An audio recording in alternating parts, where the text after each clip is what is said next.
Ola scooter repair ಮಾಡದೆ ಸೇವಾ ನ್ಯೂನತೆ ತೋರಿದ ಕಂಪನಿ ವಿರುದ್ಧ ಶಿವಮೊಗ್ಗ ಗ್ರಾಹಕರ ನ್ಯಾಯಾಲಯ ಬರೆ ಎಳೆದಿದೆ. ಓಲಾ ಸರ್ವಿಸ್ ಸೆಂಟರ್ ವ್ಯವಸ್ಥಾಪಕರು MD Ola electrical technology private limited ವಿರುದ್ಧ ಸೇವಾ ನ್ಯೂನತೆ ದೂರನ್ನ ಆಲಿಸಿದ ಜಿಲ್ಲಾ ಗ್ರಾಹಕರ ವ್ಯಾಜ್ಯಗಳ ಪರಿಹಾರ ಆಯೋಗವು ದೂರುದಾರರಿಗೆ ಸೂಕ್ತ ಪರಿಹಾರ ನೀಡುವಂತೆ ಎದುರುದಾರರಿಗೆ ಆದೇಶಿಸಿದೆ.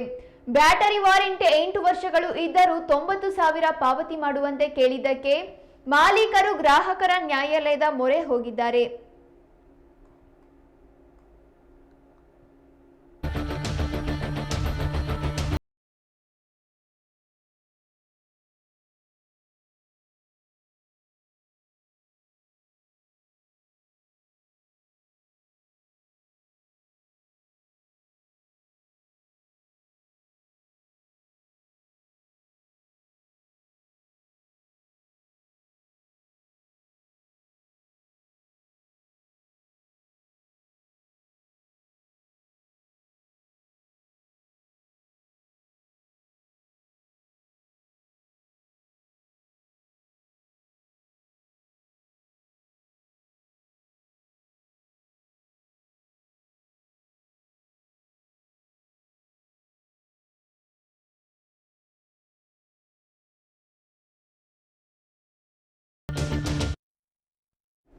ದೂರನ್ನು ದಾಖಲಿಸಿಕೊಂಡು ಆಕ್ಷೇಪಣೆ ಸಲ್ಲಿಸಲು 1 ರಿಂದ 3ರವರೆಗಿನ ಎದುರುದಾರರಿಗೆ ನೋಟಿಸ್ ನೀಡಿದ್ದು, ನೋಟಿಸ್ ಜಾರಿಯಾಗಿದ್ದರೂ ಎಲ್ಲ ಎದುರುದಾರರು ಗೈರು ಹಾಜರಾಗಿದ್ದರಿಂದ 1 ರಿಂದ 3ನೇ ಎದುರುದಾರರನ್ನ ಏಕಪಕ್ಷೀಯ ಎಂದು ಪರಿಗಣಿಸಲಾಗಿದೆ.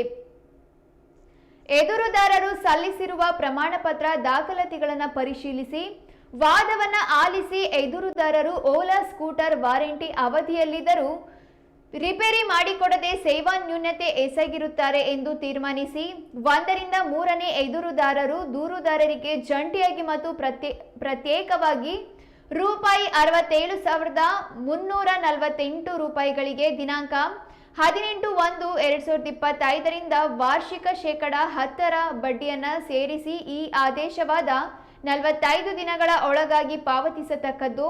ತಪ್ಪಿದಲ್ಲಿ ವಾರ್ಷಿಕ ಶೇಕಡ 12ರಷ್ಟು ಬಡ್ಡಿಯನ್ನು ಸೇರಿಸಿ ಪೂರ್ತಿ ಹಣ ಪಾವತಿಸುವವರೆಗೆ ನೀಡತಕ್ಕದ್ದು ಮತ್ತು 1 ರಿಂದ 3ನೇ ಎದುರುದಾರರು ರೂಪಾಯಿ 40,000 ಮಾನಸಿಕ ವೇದನೆಗಾಗಿ ಪರಿಹಾರವಾಗಿ ಮತ್ತು ದೂರಿನ ಖರ್ಚು ವೆಚ್ಚಕ್ಕಾಗಿ ಈ ಆದೇಶವಾದ 45 ದಿನಗಳ ಒಳಗಾಗಿ ಪಾವತಿಸತಕ್ಕದ್ದು.